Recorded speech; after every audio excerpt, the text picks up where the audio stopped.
Hey, all you cool cats and kittens. Sorry, you knew I was going to use that at least once before the end of the semester. Anyway, as I said way back in the first class, and many times since, is that human beings are rational, and this is one of the main assumptions of economics. Without this assumption of rationality, we can't do economic analysis. How can you study and model human decision making if you're unable to understand it in the first place? And if people act randomly without any sort of understandable purpose or goals to do what's best for themselves, it makes it extremely difficult. I don't want to beat a dead horse, but I'll bring up coronavirus again. Hopefully, the last time, since this is the last lecture. Many people see acting weird in response to the pandemic and see this as evidence that people are inherently irrational. They're doing these crazy things. But of course, they're not being irrational. Everything they do is perfectly rational, but other people are irrational. There's a question: is this the case? Or have the relative costs and benefits drastically changed in the face of a disease that has many unknowns? Remember, people can be rational. And by rational, we mean act in what they believe is their own self interest. And they can still be wrong. So a couple weeks ago, I bought canned artichokes, excuse me. Did I temporarily go crazy? I mean, who wants to eat canned artichokes? Or was it because I had no canned food in my house whatsoever, and there were no good canned vegetables left? And I was concerned about, the shelter in place order turning into like a more full on lockdown like it was in New York City. Now, I may be wrong if the shelves stay fully stocked and we're able to freely come and go, to at least buy groceries like we are now. But in that moment, I acted rationally in what was my own self-interest. I thought that was the best move at the time. Even though, even now looking back on it, I think it was crazy. So in this lecture, what we're going to do is explore instances and different practices where people are acting seemingly crazy and doing weird things that we may think is evidence of humans being inherently irrational. But through our study, we'll see how these are rational responses due to constraints faced by people in different times and different places. What we're going to do in this lecture is put the assumption of rationality to the test.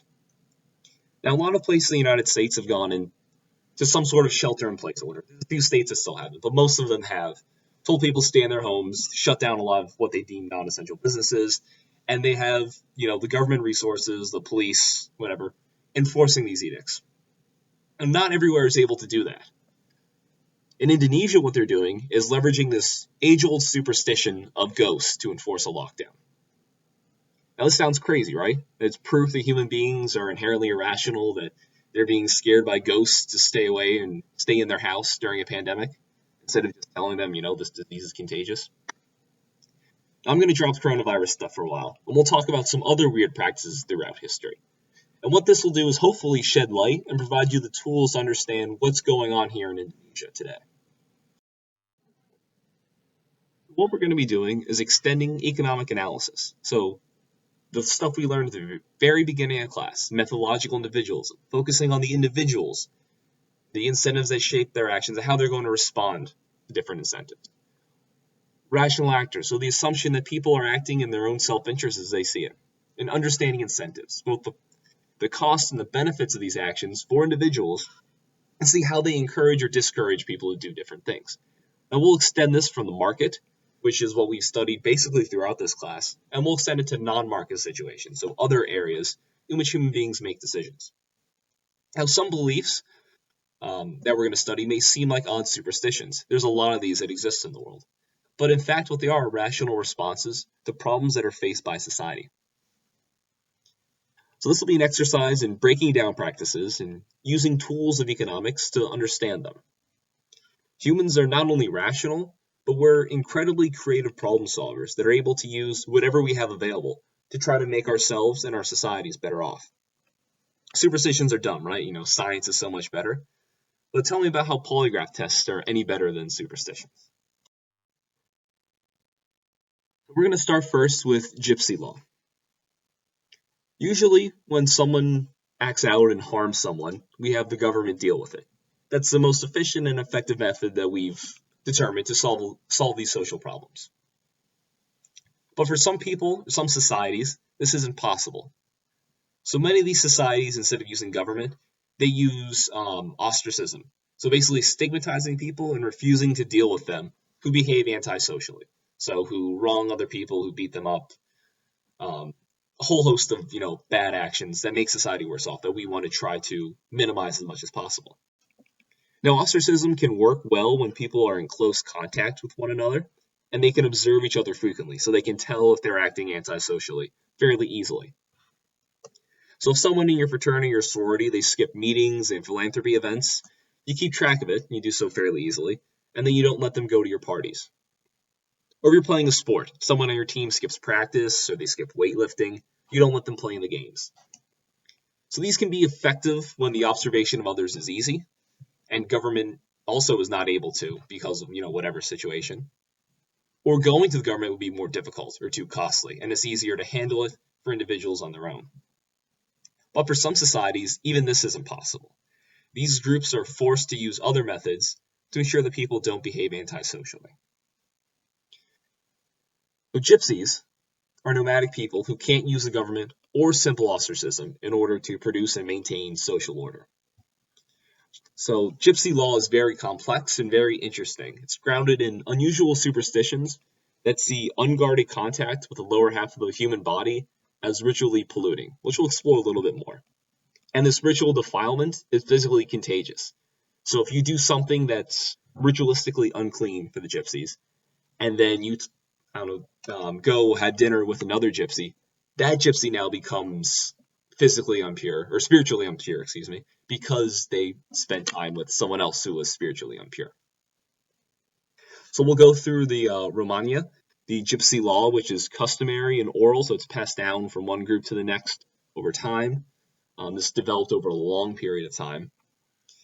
The word marim means ritual pollution, and the vujo was ritual cleanness. Researchers who have studied gypsy law have said that these make absolutely no sense. So let's dig into them a little bit. So now, gypsies believe that the body is unclean spiritually, or marim, below the waist. So unguarded contact with the unclean portion of the human body makes that person marim. So some examples of this.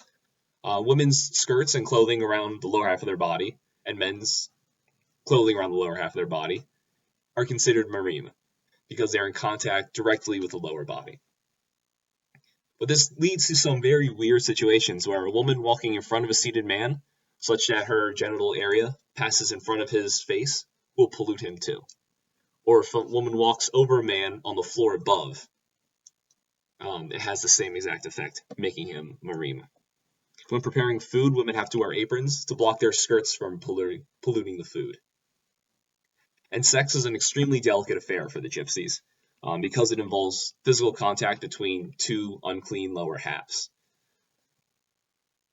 Different forms of sex are considered marim, and even married couples must face away from each other while they're dressing and undressing.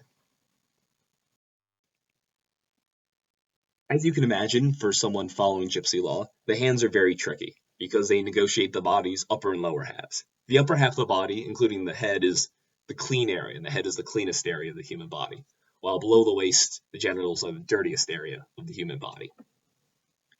So gypsies can't wash their hands in the same sink as dishes or eating utensils because the hands are dirty and would make the eating utensils spiritually unclean. Pollution on hands from contact with the lower half of the body will spread to the water, and from the water to the sink. From the sink, it can affect the dishes and the utensils washed there. And finally, from the dishes and utensils, it spreads to food. And from that food, the pollution will enter the body of the gypsy that consumes it, making them marim.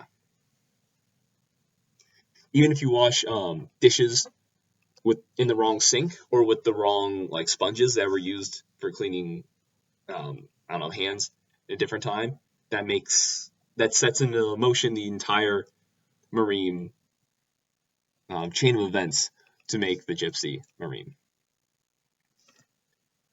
So now, dogs and cats are also considered marim, as are all non-gypsies, what they call the gauge. The gauge are in constant and full-blown state of defilement because we don't follow gypsy law. So gypsies look upon them with contempt. In non-gypsy eyes, gypsies are thieves, and gypsies have contributed to this stereotype by stealing from or defrauding the gauge opportunistically.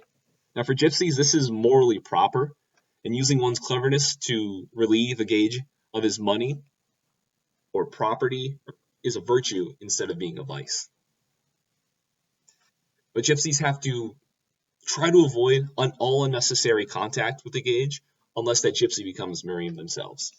So with few exceptions, necessary contact is limited to simply economic interactions, business interactions.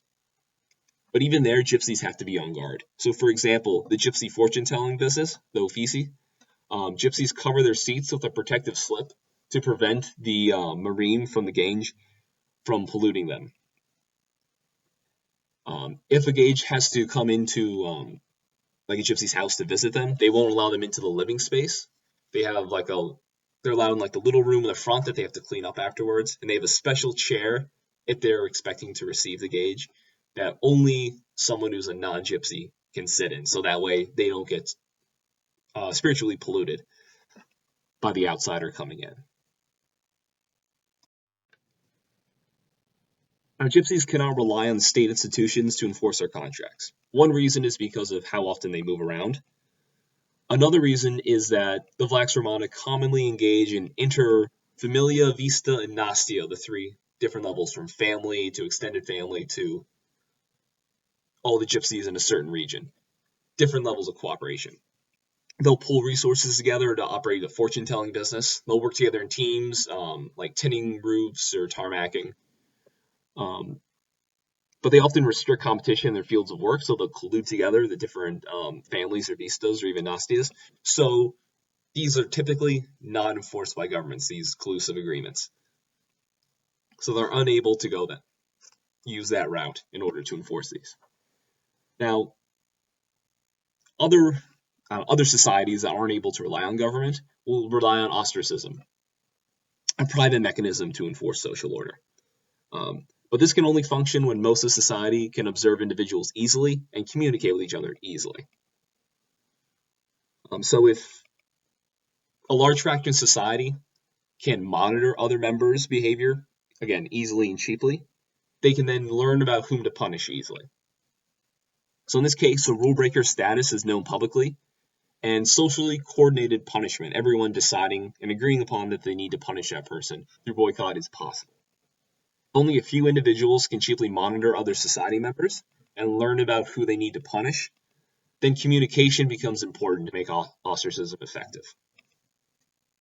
When society-wide communication is cheap, when those individuals can easily communicate with each other, with everyone in society, to let everyone in this group know that this person broke the law and they need to be punished, they can use ostracism.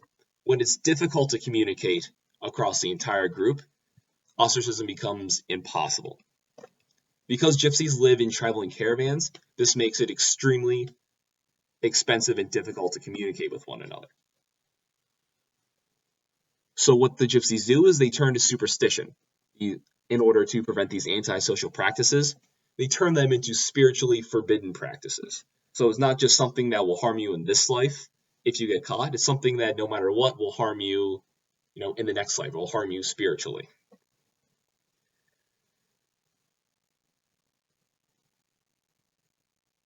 So this includes crimes against gypsies and other unclean behavior. So if two familias go into a collusive agreement and one of the family units in there cheats on the collusion agreement, then that's considered ritualistically unclean. That's also involved in the spiritual law.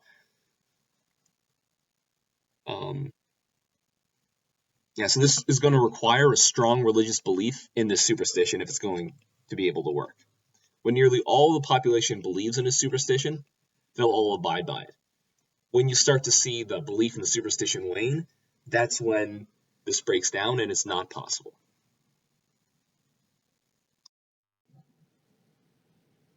As you listen to all these very odd and very far-reaching rules, and you can imagine the cost of adhering to the Romagna whole set of rules is very high.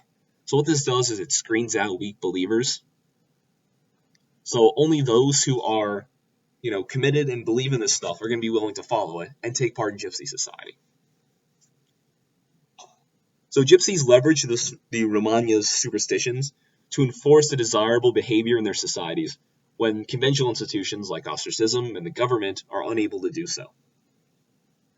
Romagna's superstition achieves this by folding worldly crimes, so these traditional antisocial behaviors like theft and contract breach, they tie those into spiritual crimes, like using the wrong bar of soap to clean your head. Thus, the unbending notion of purity and impurity, which governs most of gypsy behavior, has two meanings. One is spiritual, and the other is very much of this world. So under the Romagna, theft, fraud, contractual deceit, or violence towards another gypsy is polluting, just as it is washing a woman's clothes with a man's clothes, or unguarded contact with the lower body, or eating fork that was washed in the same sink that was used for hands. So they've tied these spiritual offenses and these worldly offenses together, lumped them together in the same exact category. The fear of committing ritual offenses is very powerful in gypsy societies. Members believe strongly in the pollution regulations that the Romagna imposes. Romagna ensures this. Gypsies leverage the Romagna's marine concept similarly to enforce other Chris-imposed punishments. The Chris is their overall governing authority that the gypsies have for themselves. For example, if the gypsy is found guilty of chiseling on a cartel that his Bastia has established, they may order him to pay a fine to those members. Now, if he refuses to comply with this, with honoring this contractual obligation and then paying a fine as punishment, the Chris may threaten him with a marine sentence, which exiles him from society. This threat ensures that the guilty gypsy complies with the original order punishment, the fine at the beginning, from cheating on the cartel. Now, within gypsy society, the gypsy is the first line of legal monitoring. Now, this is because a lawbreaker believes in the supernatural punishment. By defining the rules for the regulation of antisocial conduct, and by facilitating the automatic enforcement of these rules on the basis of the Romagna's marine concept, Romagna's superstition enables gypsies to overcome the first problem they face in securing social order, the inability to rely on government. The second and third problem that the gypsies face in securing social order, the costliness of monitoring and communication that's created by the gypsies' nomadic lifestyle, and then the free rider problem of punishing social rule breakers, created by the absence of comprehensive commercial links across society. They're more fragmented because they're living as nomads. Both of these weaken ostracism power and undermine the widespread coordination of punishments. So what gypsies do is they leverage the superstitions to solve these problems through the belief that pollution is physically contagious. So if one person is marine, if they're ritualistically unclean, and they interact with another gypsy, that other gypsy becomes marine. So what this does is force gypsies to learn who is clean and who is dirty, who they can deal with and who they can't deal with, because they don't want to get kicked out of society for just, doing business with someone who did something bad to someone else. So this forces them, it increases the cost of not finding out who other people are and what they have done in their past. So it makes it, even though it's more expensive for gypsies because they're so spread out to find out about other people's past bad behavior, the cost of not finding out is so high that it becomes worth it for them to spend the time and the money to figure out whether these people have done something wrong in the past or not. Now, the marine, these purity laws in the Romagna are only important for prime age individuals. So what the laws do, or these beliefs do, is exclude the children and the elderly from forcing them to comply. Now, why is this the case? 96% of crimes in the United States are committed by prime age adults. This is not children and not old people. So these rules, what they do is they apply to people who would be committing these crimes. So they tied the concept of spiritual purity to antisocial behavior. So physical crime or, cheating on agreements, that kind of stuff.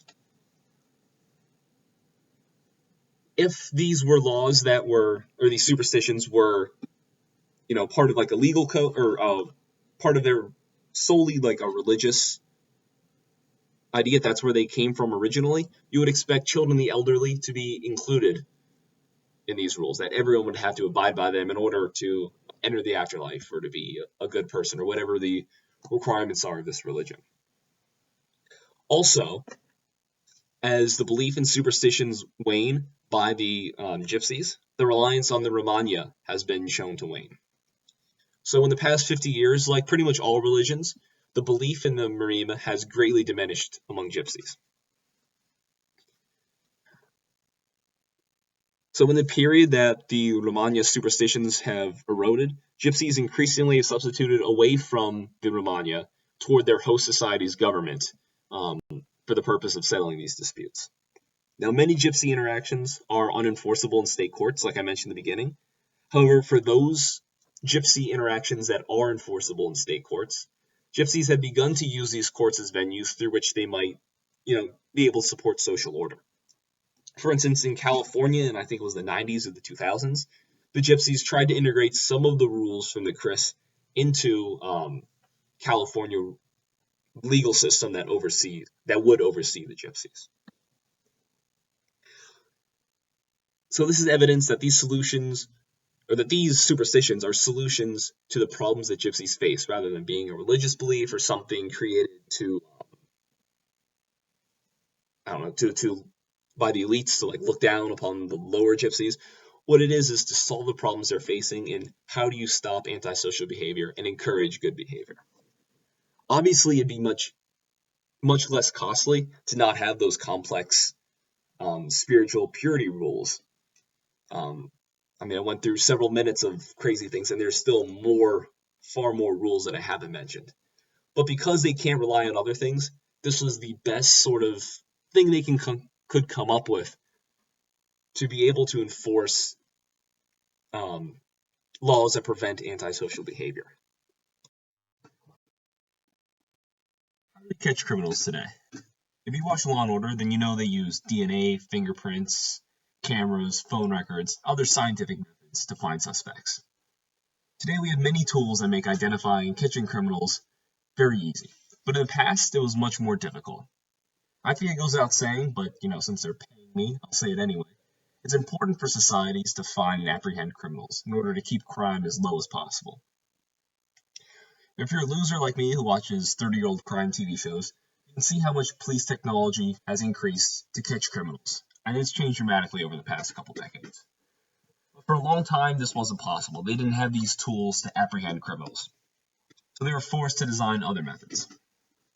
So now, for 400 years, the most sophisticated persons in Europe decided difficult criminal cases by asking defendants to thrust their arm in a cauldron of boiling water and fish out a ring. If the arm was unharmed, then the potential criminal was exonerated. If not, they were convicted. Other people were thrown into lakes, and if they floated, they were innocent. If they sank, they were guilty. Now, this sounds barbaric, and it sounds downright silly to us. But what if this was the best way to determine guilt? See, ordeals were used in cases where there was not clear evidence.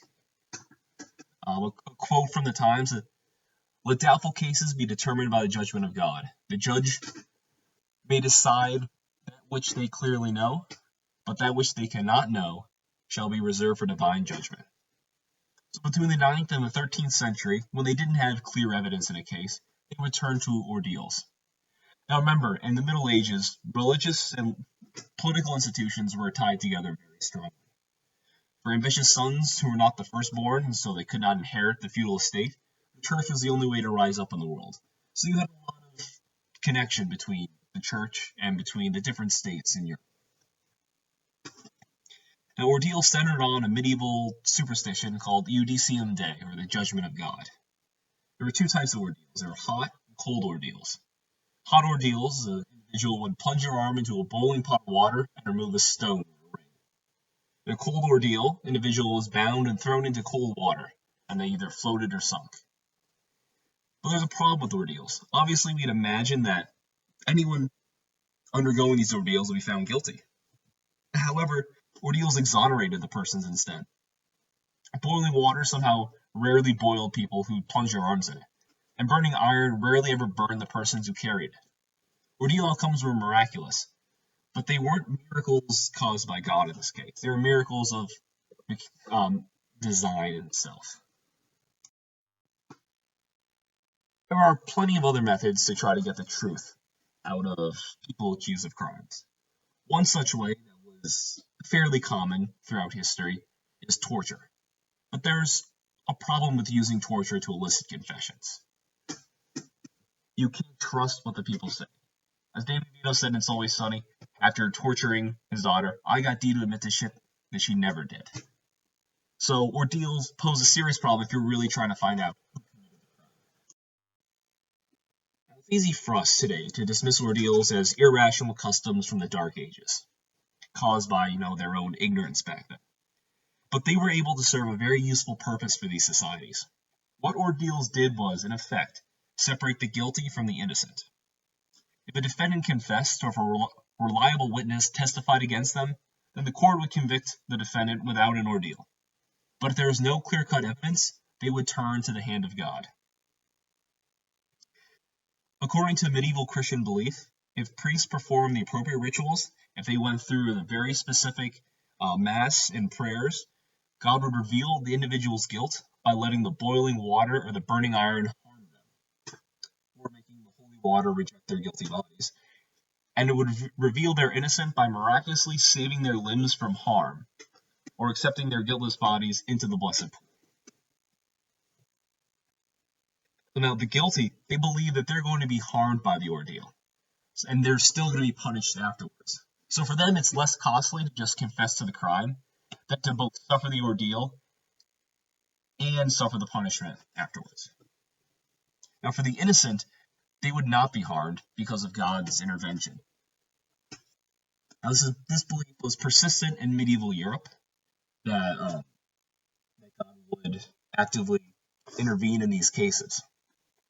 So what this does is incentivize the accused to reveal their criminal status to the legal system. Again, if you're guilty and you undergo the ordeal, you're going to suffer and go to jail. But if you confess, you only have to go to jail.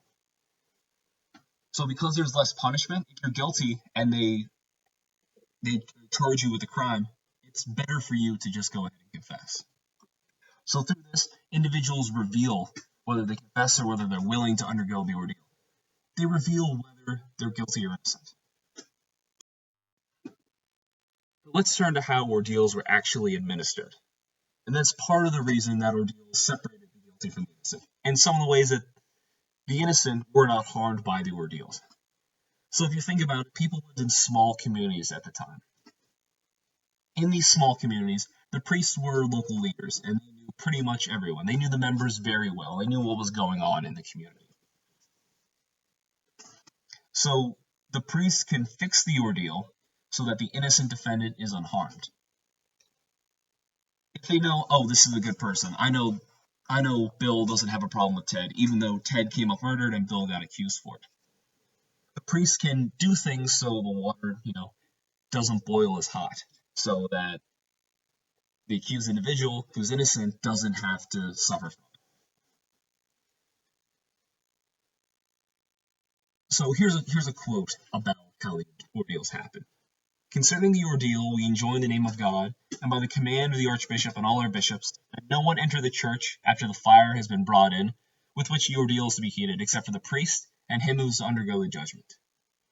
Then let an equal number from both sides enter, and stand upon either side of the judgment place along the church.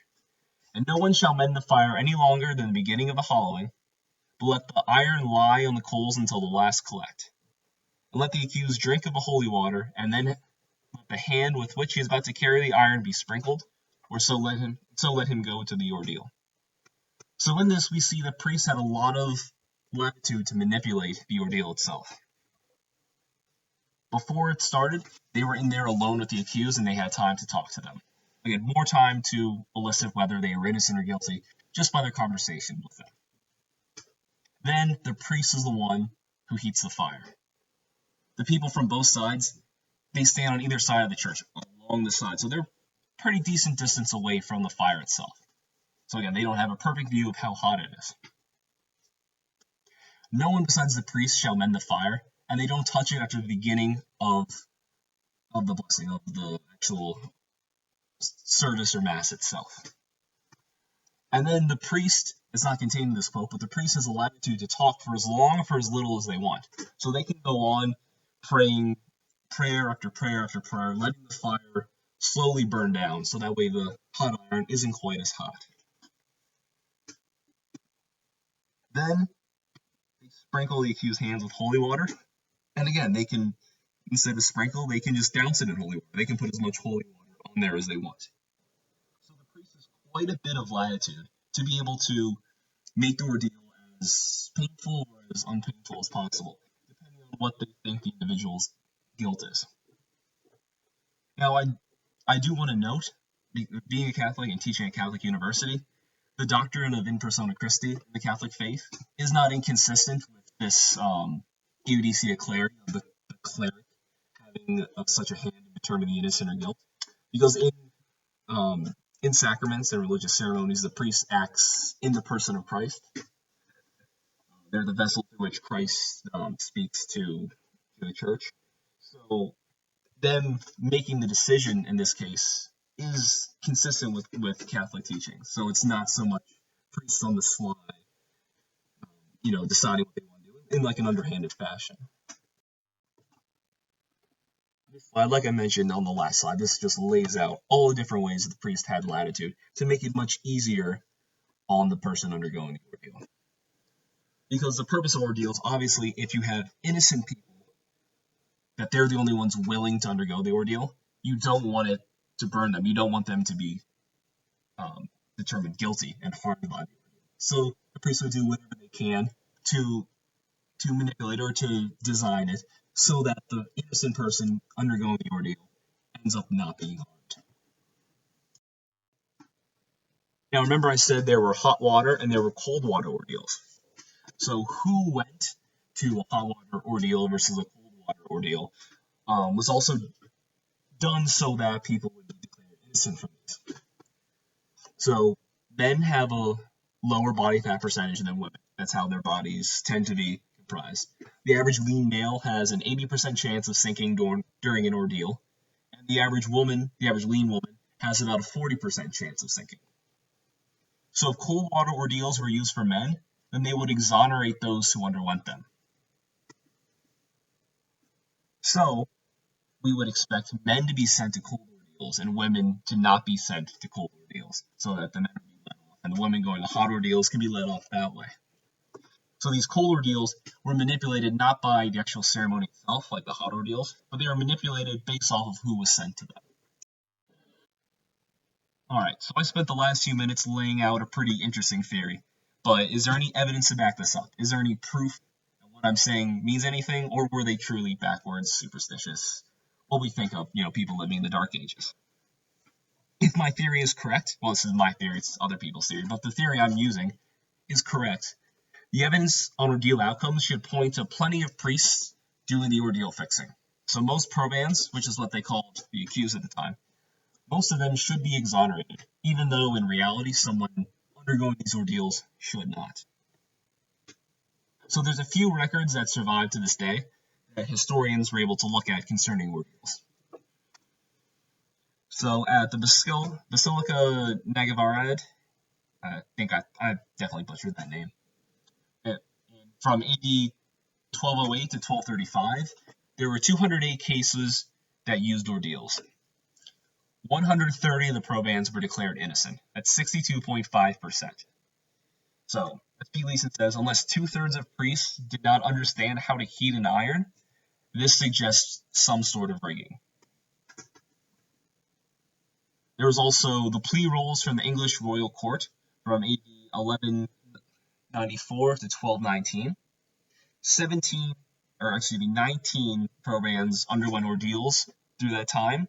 17 of them passed. The air rolls, also from England, from AD 1194 to 1208. 84 men and 7 women underwent ordeals. 79 men were sent to cold water ordeals. All 7 women were sent to hot water ordeals. Remember, women would be declared, odds are they'd be declared guilty in a cold water ordeal, so they were not sent to them. And interestingly, there were 3 cases where a man and a woman were accused of the same crime. 2 times they were partners, 1 time they accused the man and then accused the woman. In all 3 of those cases, judges ordered the men to the cold water ordeals and the women to the hot iron ordeals. So they even, when the same person was accused of the crime, they were sent to different ones to prove their guilt or innocence. And this is what we would expect if these were being used to find people innocent. But eventually, ordeals died out. They stopped being used as a way to separate the guilty from the innocent. The most important thing, and one of the main reasons why this practice fell by the wayside, is that it requires faith in almost the entire population in EUDC a day. That God would be actively intervening in these judgments. If not enough people believe that, then the guilty will be willing to undergo the ordeals and be shown to be innocent. And then you have all these antisocial behaviors occurring. You have murder, you have theft, all these things that you wanted to avoid by using ordeals. Now, if ordeals did not depend on medieval citizens' religious beliefs, then the church's condemnation and the cleric's refusal to actually, participate in ordeals should have affected the medieval judicial system's reliance on them. Because we should not have.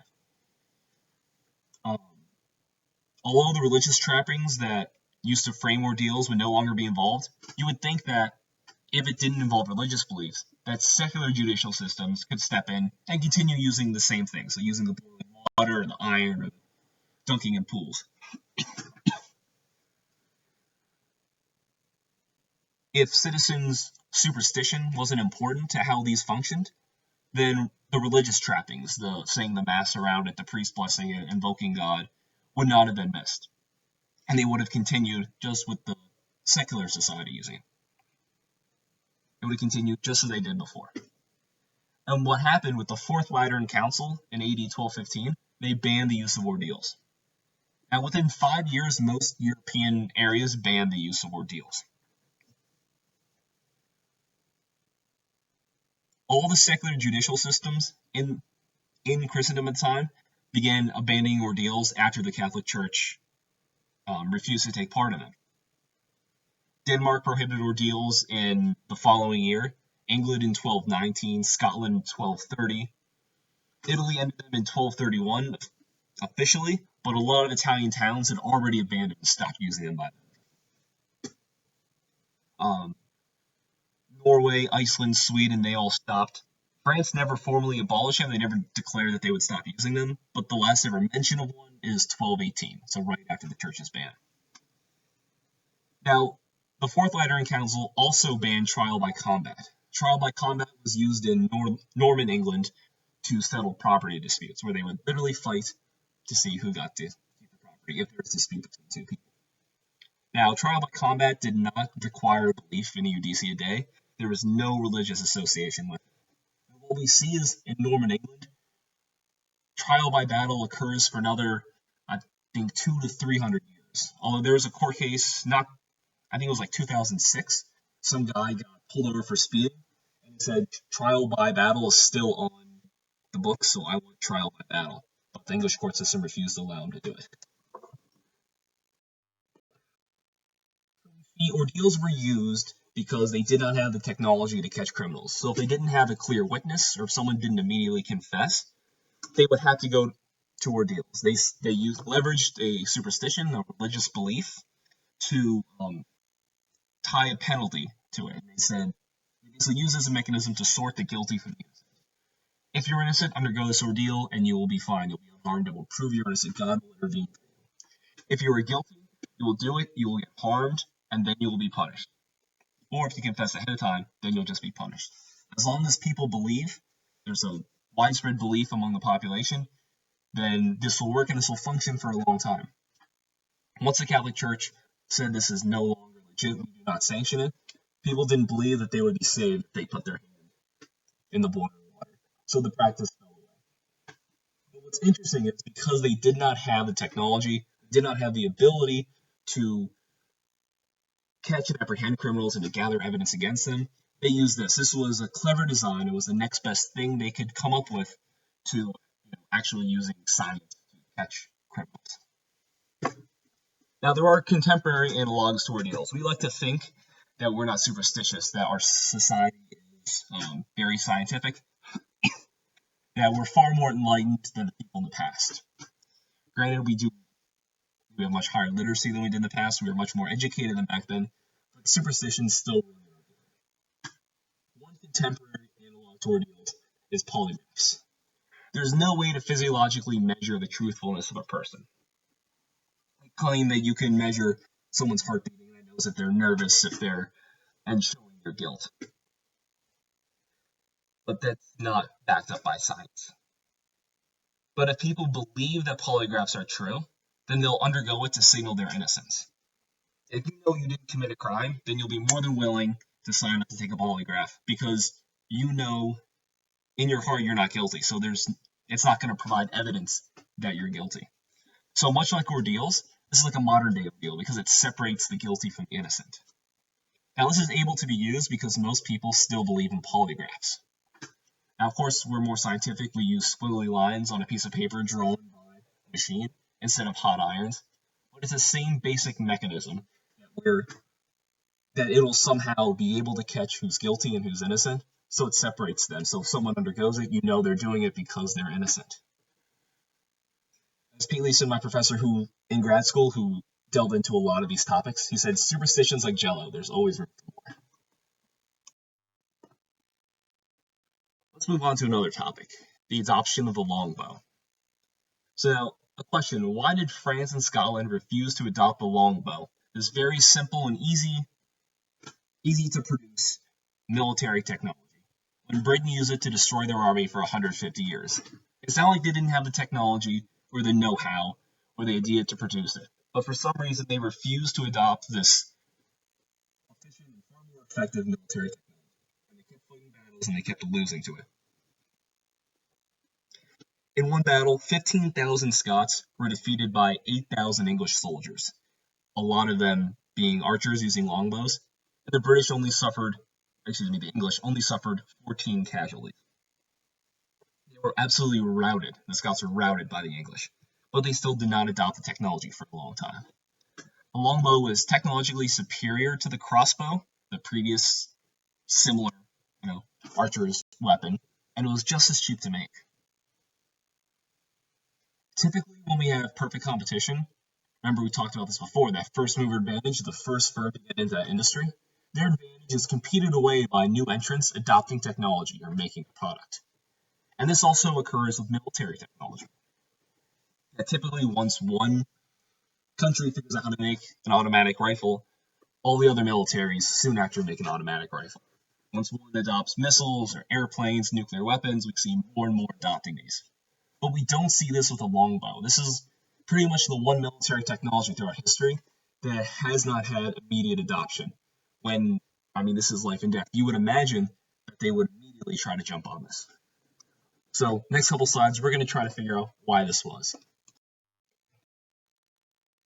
If any of you have watched Braveheart, the Mel Gibson movie from the 90s, where he's William Wallace, he's a Scottish rebel fighting the English. This is a screenshot from the scene where the Scottish are squaring off against the British. The English. The English pull up their archers and they rain down arrows upon the Scottish. The Scottish are hiding under their small shields, and it knocks out a lot of them. And you look at the sky, and the sky is almost blotted out by all the arrows coming their way. The Scots didn't have any of those, and in the movie, it's assumed because they were rural bands of coming from different clans. They were just fighting and were planning it. But in fact, the Scots were fighting the English for a long time. But they kept refusing to adopt this technology that obviously they saw in a battle. They saw it worked.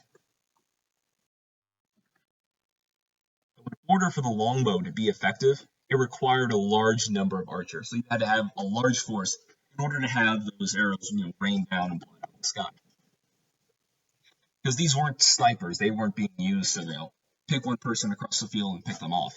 It was to blanket the sky and hit a huge area with them, and some are going to hit, some aren't. But if you have a ton of archers doing this, you can knock out a lot of people for your enemies. there was not enough individuals privately willing to practice the longbow because using the longbow is difficult. So people weren't willing and able to do this on their own. And it's not like they could just pick up a longbow and then go to war. Had the Scots just tried to pick some up and use them against the British, they'd have been very ineffective. So it takes quite a bit of practice to learn how to use a longbow. So what they had to do, the ruler, whatever king of this area, had to create a culture of longbow usage. So what they did in England is they used tournaments, they used financial incentives, and laws that required longbow usage. So they had tournaments, and at one point there was a law that all men had to use the longbow in different tournaments or activities for 1 or 2 hours every Sunday. So the basic idea is they were forced to do practice all the time, so then they'd be ready when they went to war. The longbows are cheap and they're easy to make. So it's quite easy for the King of England to create a large citizenry unit of longbows to use for their potential army to augment the regular knights on horseback that you think of when you think of medieval warfare. But because you have these commoners constantly using the longbow, getting very good at it, that meant that whatever society adopted it had a well-armed population. That the common folk had military-grade weapons, and they were trained to use it effectively. So any usurping noble or popular uprising could remove a king by force. So there's this risk associated with the longbow, that you need a large army of common people who are well-trained, but that means this large army of common people who are well-trained could easily join together and decide to oust you from power. So if you're a king trying to hold on to leadership in your territory, you don't want a well-armed population.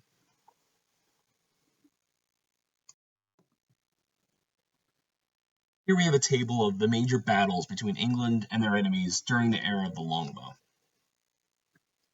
Early on, before the English used archers as part of their forces, you see the English normally outnumbered their enemy in these battles.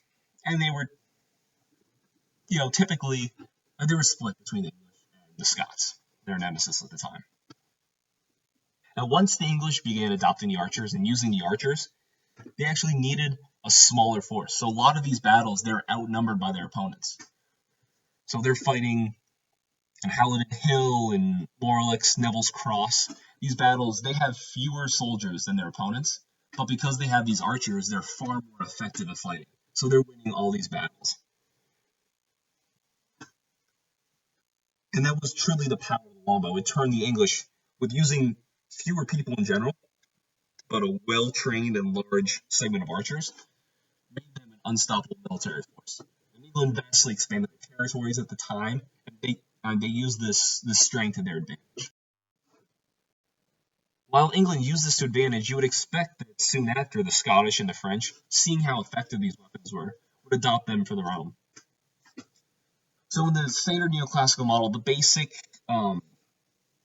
equilibrium sort of models we've talked about in this class, a production function embodies the best available technology. So like that pizza shop we're using before as an example in monopolistic competition, they're going to use the best available technology they have given their money. And given a set of prices, producers are going to rise at a cost function that achieves the given level of output. So whatever level of output they want to make, they're going to do that at the smallest cost possible. That's how producers work. Producers who do not use the technologically superior production methods are not going to minimize cost. They're going to be wasteful because they're using the second or third or fourth best technology or methods of production. Eventually, those losses are going to drive them from their industries.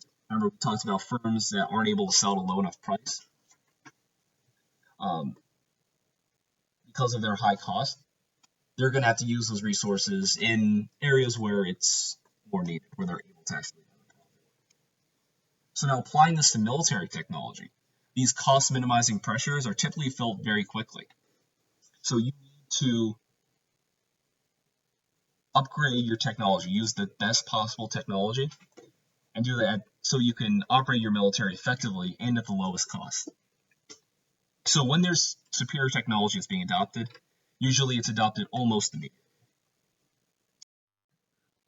But unlike other technology that military technology that we've seen, there's problems with one.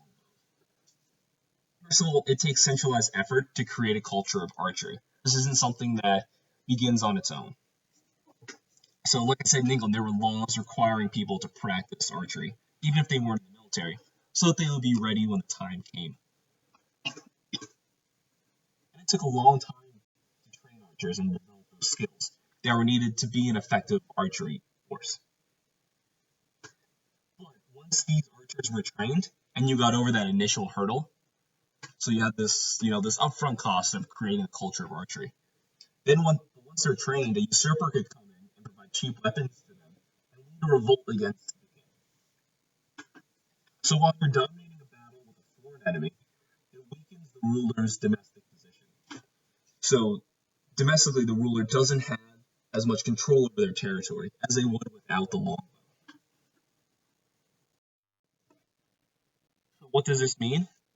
It means that political stability was required for the adoption of the longbow. If the king didn't think they had a good grip on their throne, they would not be willing to arm and train such a large percentage of their population that could be easily used by a usurper or by a popular uprising to remove them from their post. Now, in France throughout this period, we see this. There was chronic internal dissension. Their territory expanded and receded almost constantly. If you look at a map of every 25 or 50 years of France, they're constantly gaining and losing territories.